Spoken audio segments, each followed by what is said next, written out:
अहम और बड़ी खबर आ रही है। मुहतसिब आला सिंध ने हिरासतानी का इल्जाम साबित होने पर सीईओ के इलेक्ट्रिक मोनिसल्वी को ओहदे से हटाने का हुक्म देते हुए उन पर 25 लाख रुपए जुर्माना भी आयद कर दिया है। तफसीलात जानेंगे। जियो न्यूज़ के नुमाइंदे अमीन अनवर हमारे साथ मौजूद हैं। अमीन, बताइए ये क्या मामला है, तफसीलात क्या है इसकी? जी बिल्कुल, सूबाई मुहतसिब जस्टिस रिटायर्ड शाहनवाज तारिक ने सीईओ के इलेक्ट्रिक मोनिस अलवी व दीगर के खिलाफ हिरासमेंट के केस का फैसला सुनाया है और जुर्म साबित होने पर सीईओ के इलेक्ट्रिक मोनिस अलवी को ओहदे से हटाने और 25 लाख रुपए उन पर जुर्माना आयद किया है। अदालत ने कहा है कि मोनिस अलवी अगर 1 महीने में जुर्माना अदा नहीं करते तो उनकी मनकूला और गैर मनकूला जायदाद से ये जो फरोख्त करके ये जुर्माना वसूल किया जाए और अगर इससे अलावा उनके पासपोर्ट और शनाख्ती कार्ड भी जो है वो ब्लॉक किए जाएं, जबकि दीगर जो मुल्जमान थे उनमें रिजवान, खालिद रफी दालिया और कर्नल रिटायर्ड वाहिद असगर ने इस पर इल्जाम साबित नहीं हुआ, उनको बरी किया गया है।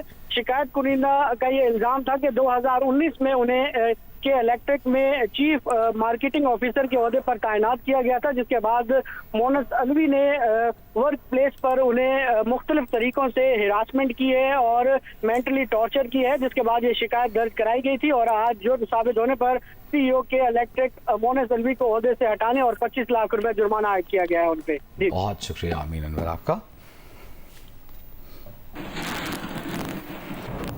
पाकिस्तान और अमेरिका के माबैन तिजारती मुआहदा कामयाबी से तय पा चुका है। इस मुआहदे का मकसद दो तरफा तिजारत का फ़रोग, मंडी तक रसाई को बढ़ाना, सरमायाकारी को राग़िब करना और बाहमी दिलचस्पी के शोबों में ताउन को फ़रोग देना है। वज़ारत ख़ज़ाना के मुताबिक ये पेशरफ्त वज़ीर ख़ज़ाना सेनेटर मोहम्मद औरंगज़ेब की अमरीकी वज़ीर तिजारत हावर्ड लूटिंग और अमरीकी तिजारती नुमाइंदे जेम्सन ग्रेयर से मुलाकात के दौरान हुई। मुलाकात में सेक्रेटरी कॉमर्स जवाद फॉल और अमरीका में पाकिस्तान के सफ़ीर रिजवान सईद शेख भी मौजूद थे। इस मुआहदे का ऐलान अमरीकी सदर डोनाल्ड ट्रंप ने ट्रूथ सोशल पर अपनी एक पोस्ट में किया। वज़ारत ख़ज़ाना के मुताबिक पाक अमरीका मुआहदे के नतीजे में बाहमी टैरिफ, खास तौर पर अमरीका में पाकिस्तानी मसनूआत पर लगने वाले टैरिफ में कमी आएगी। यह मुआहदा दोनों मुल्कों के दरमियान अहम इक़्तिसादी शोबों, खास तौर पर तवानाई, मादनियात, IT, क्रिप्टो करेंसी और दीगर शोबों में इक़्तिसादी ताउन के एक नए बाब के आगाज़ का बाइस बनेगा।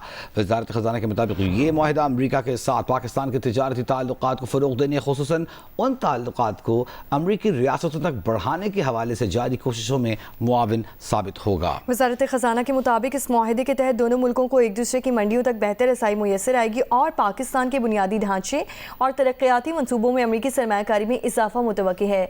ये तिजारती मुआहदा दोनों ममालिक की क़यादत की जानिब से दो तरफा ताल्लुकात को मज़ीद गहरा करने और तिजारत और सरमायाकारी की रवाबत को मजबूत बनाने के लिए तमाम कोशिशों को बुरोए कार लाने के आज़म की निशानदेही करता है। इससे पहले नायब वज़ीर आज़म वज़ीर ख़ारिजा इसहाक़ डार ने समाजी राब्ते की वेबसाइट पर अपने पैगाम में इस डील का खैर मकदम किया था।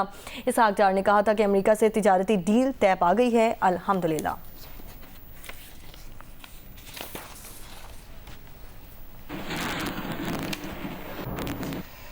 पाकिस्तान के लिए अच्छी खबर, अच्छा दिन। अमरीकी सदर डोनाल्ड ट्रंप ने पाकिस्तान से डील का ऐलान कर दिया, जबकि भारत पर टैरिफ आयद करके भारत को जोरदार झटका दिया है। समाजी राब्ते की वेबसाइट पर बयान में सदर ट्रंप ने कहा कि पाकिस्तान से तिजारती डील तय हो गई है। अमरीका पाकिस्तान के तेल ज़खायर बढ़ाने के लिए इक़दाम करेगा। शराकतदारी की क़यादत करने वाली कंपनी का चुनाव किया जा रहा है। सदर ट्रंप ने कहा कि शायद एक दिन ऐसा आए जब पाकिस्तान तेल भारत को बेचे। सदर ट्रंप ने कहा कि वो वाइट हाउस में तिजारती मुआहिदा करने में इंतहाई मसरूफ़ हैं। उन्होंने बहुत से ममालिक से बात की है और हर रहनुमा अमरीका को बहुत खुश करना चाहता है। बड़ी खबर आ रही है, FBR ने डिजिटल प्रोसीड टैक्स खत्म कर दिया है, यानी कि ऑनलाइन शॉपिंग जो महंगी हो गई थी उसके सस्ते होने के इम्कानात पैदा हो गए हैं। बैरून मुल्क से ऑनलाइन मंगवाई जाने वाली अशिया और सर्विसेज पर डिजिटल टैक्स नाफिज नहीं होगा। नोटिफिकेशन का इतलाक 1 जुलाई से होगा। FBR वफाकी हुकूमत ने ऑनलाइन मंगवाई जाने वाली खिदमात और अशिया पर 5% टैक्स आयद किया था।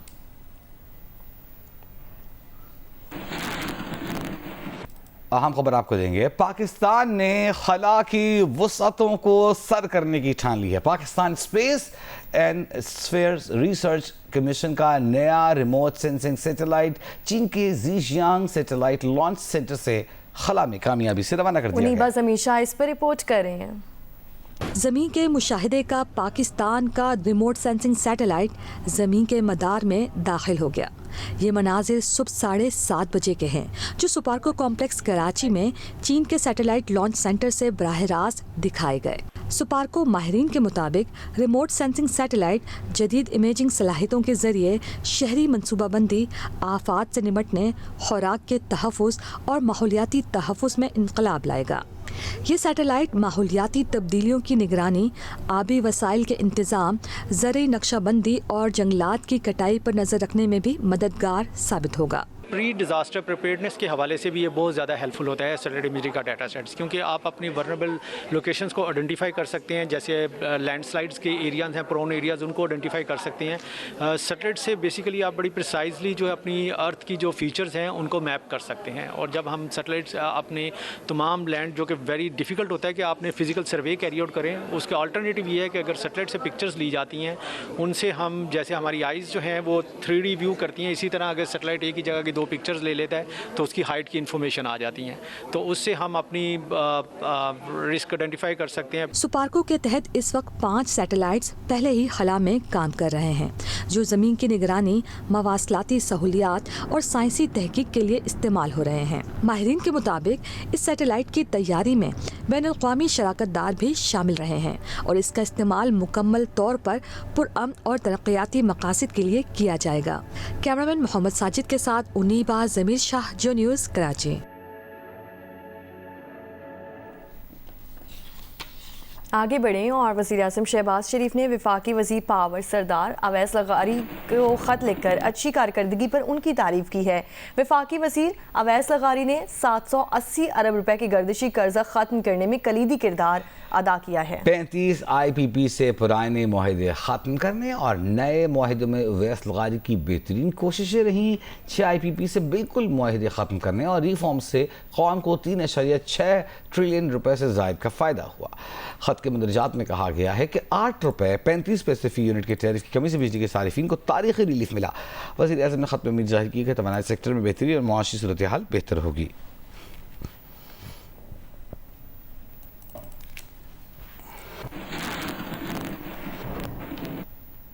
दुकानें सील और जुर्माने आयद करने के बाद भी कराची के होलसेल बाजार में चीनी की कीमत 2 रुपए बढ़कर 176 रुपए हो चुकी है। कमिश्नर कराची ने चीनी की होलसेल कीमत 170 रुपए मुकर्रर की है। कराची की जोड़िया बाजार की सूरत हाल रियाज एंटी से जानते हैं। रियाज, देखें जी, आपने वो शेर सुना होगा कि मर्ज बरसा रहा जूजू दवा की। तो कमिश्नर साहब जितनी कोशिश कर रहे हैं प्रेस करने की, दुकानें सील करने की, चालान करने की, तो उसका रिएक्शन आ रहा है मार्केट की तरफ से। और बाज़ार में कुछ दुकानदारों ने ये फैसला किया है कि वो चीनी नहीं मंगवाएंगे। कई और से दुकानों से उनका शायद काम चल भी रहा हो, लेकिन ये कि बाज़ार यहाँ पर चीनी नहीं है, जिसकी वजह से वो शॉर्टेज है और कीमत ज़रा ऊपर जा रही है। तो अक्सर दुकानदारों से कोशिश की कि वो कोई अपना रद्द-ए-अमल दे दें, बात कर लें, वो नहीं कर रहे। तो फिर दूसरा तरीका ये है कि जो इनका माल लेके जाता है उनसे बात कर लेते हैं। वो ये सारे गधा गाड़ी वाले जो हैं उनसे बात करते हैं। लोगों ने गोदामों में छपाए हुए हैं, हाँ, माल बहुत पड़े हुए हैं, मगर ये क्या है कि दुकानों पे नहीं रखे हुए हैं, गोदामों में लगाए हुए हैं माल। क्या करोगी, ज़्यादा रेटों में बेचो।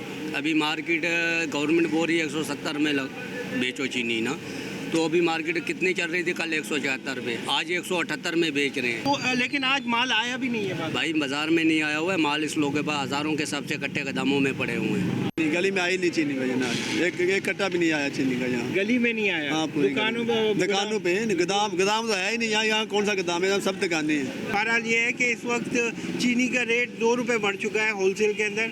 174 था, 176 है, कुछ कह रहे हैं 178 में भी, और ये सफाई कह रहे हैं कि 180 में भी मिल रही है। तो सबका अपना अपना रेट है और यही हाल रिटेल में है। और सब जो है वो अपनी अपनी जगह से जा रही है। चीनी शॉर्ट नहीं है, ये ज़रूर बात है जी। पाकिस्तान क्रिकेट बोर्ड के बोर्ड ऑफ गवर्नर्स का अहम इजलास आज तलब किया गया है। चेयरमैन PCB मोहसिन नकवी इजलास की सदारत करेंगे। ज़राए के मुताबिक पाकिस्तान क्रिकेट बोर्ड का इजलास तलब किया गया है। इजलास आज रात 8 बजे होगा।